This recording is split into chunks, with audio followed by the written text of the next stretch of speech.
Hello guys! Good morning! It's another day and it's another vlog. Yan, it's a really good morning. Ang ganda ng panahon kisa. Kaso lang sobrang init. Ngayon guys nasa quarter to 8 pa. Pero mainit na as in. Kaya nagdeklara ngayon yung local government namin ngayon ng no class, suspension of classes because sa high heat index. Umabot kami ng 43 degrees Celsius, 45 sa sobrang init. But for today's video guys, you know what guys? Nalungkot ako na umalis si Britney dito. Sumunod siya sa Davao. As in, sobrang lungkot ko po. Alam nyo ba saan ako nalungkot? Dahil ako na lang mag-isa magbakbakan sa labahin guys. Parang matagal-tagal na ako na mag-isa ha. Meron pa rito guys oh. Dalawang washing machine na puno ng labahin. Alam niyo naman, duo kami talaga ni Britney. Tandem kami, partner talaga kami sa labahin.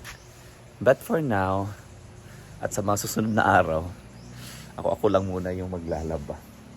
Hindi naman pwedeng hindi ko tulabhan dahil wala nang gagamitin sa mga e-houses at wala kaming susuotin na mga damit ay meron kami mga labahin. So yan, but it's okay. Sanay naman ako. At gusto ko talaga maglaba. Buti na lang meron kaming heavy duty na washing machine. Kayang-kaya yung mga 10 kilos, 13 kilos na labahin. So yan, magsisimula na tayo maglaba. Mintras sayo pa. Ganda na panahon guys. Ang ganda ng view namin guys. Oy, noong una, wala pag itaga sa mga palay. So ngayon, tumataas na yung at meron na yung mga bunga sa gilid-gilid. Time to segregate na. Puti, pula, short. Ano pa yan? Pants. Buti lang guys at yung mga damit namin is puro yung mga pang sports na damit. Para siya ma-active dry. So dali lang siya laban. Dali lang siya laban at dali lang siya ma-dry. Mga ganitong klaseng tela guys oh. At hindi naman siya masyadong yung lalaban mo talaga dahil huwag mo sabihin nagligid-ligid eh. Hindi naman kayo nagtatambling-tambling na madulog niyan to ng bongga-bongga.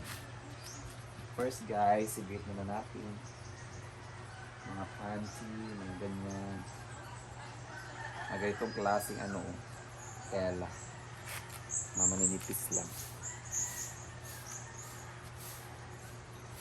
Separate the color to black, to white, ganyan. Ganyan naman talaga maglaba. Dapat nakasegregate.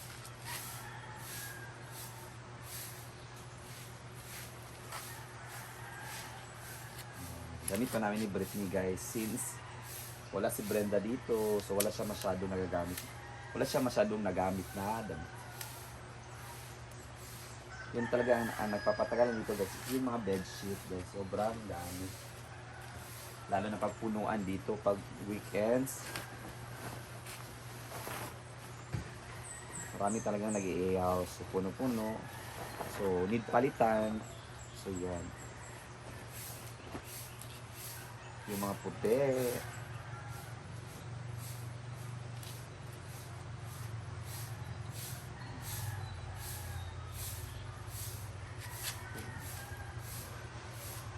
Mga shorts.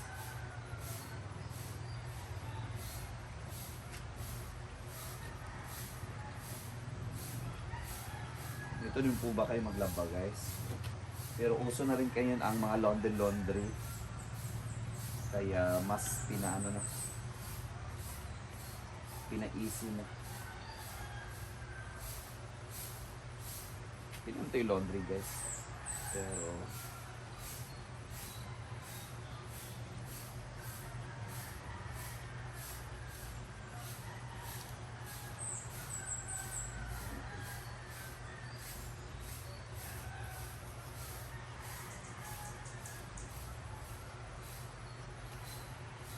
yung pang-dance sport ni Britney. Long sleeve.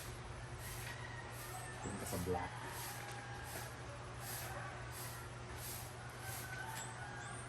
later, maglalaba na tayo. So ayan guys, nagsimula tayo sa ating bakbakan. Oh, di ba? Buti na natin may dryer talaga kami dito guys. Madali lang patuyuin yung mga damit namin. So inuna muna ko man yung mga damit namin. Then next batch na tong mga bed sheets na yan. Kami yung dalawang washing. Di ba? At ang ganda ng panahon ngayon. Tingnan nyo guys. Ang ganda ng view ng palayan. Yan.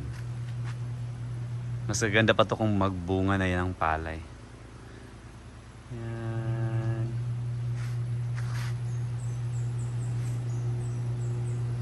Itong suka guys. Suka pa to guys sa galing kay taga bukid ko. Hindi pa maubos-ubos. Ibibilad to sa araw. Ewan ko. Ibinibilad nila sa araw para lalong umasim yung suka. Hindi pa nakabilad. What a beautiful view here.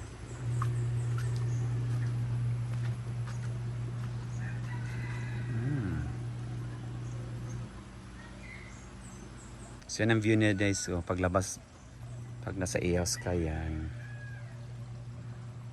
Yan.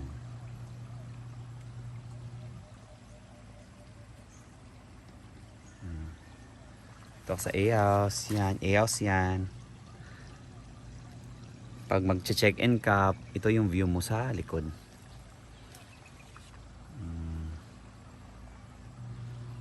Devavong ka. Relax ka talaga dito.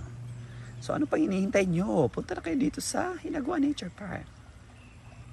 Bye, magtiwas na maglaba. And syempre, para mabango yung damit natin, lagyan ng fabric conditioner. Ano ba ito?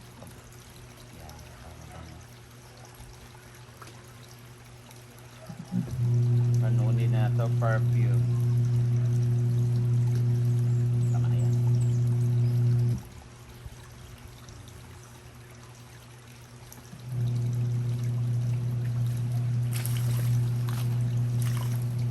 Alam nyo ba guys, nagtatrabaho pa ako. Well, nagtatrabaho din naman po ako dito kay Brenda. Ito yung mga bagay na hindi ko talaga nagagawa. Kaya nga gustong kong gawin ito.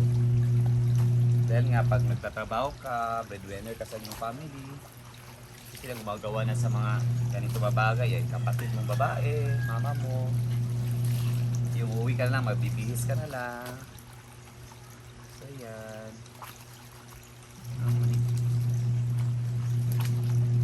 Basta puti guys, ito no, check talaga.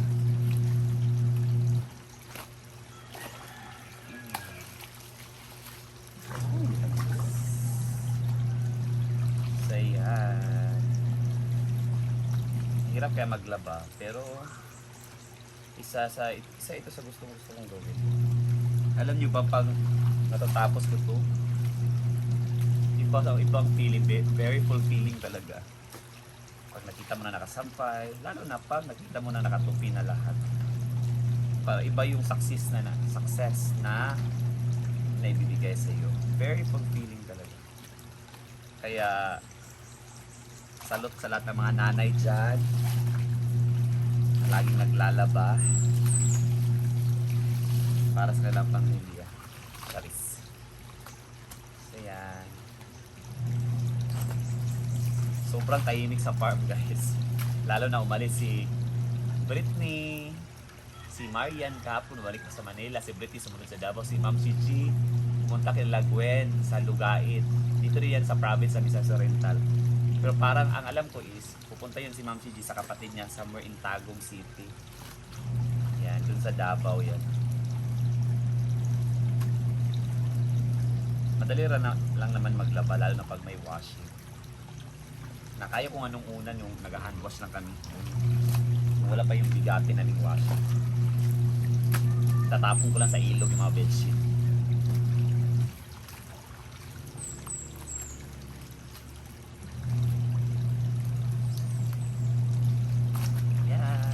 Tapos din to later.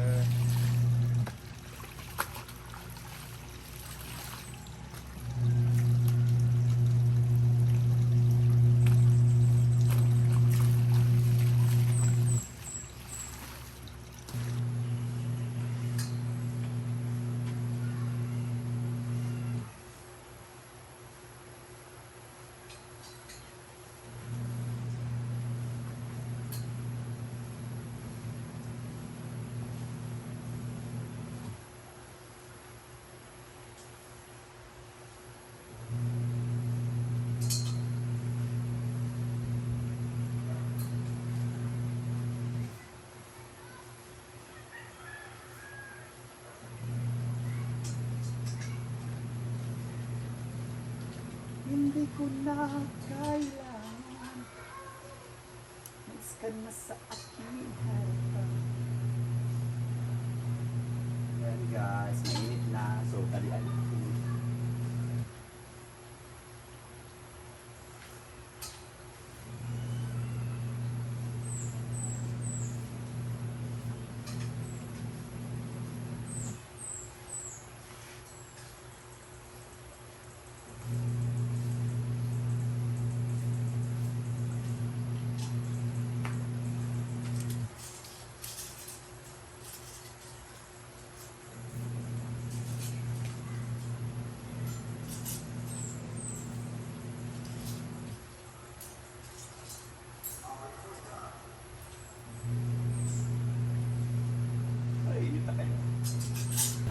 Ayan na.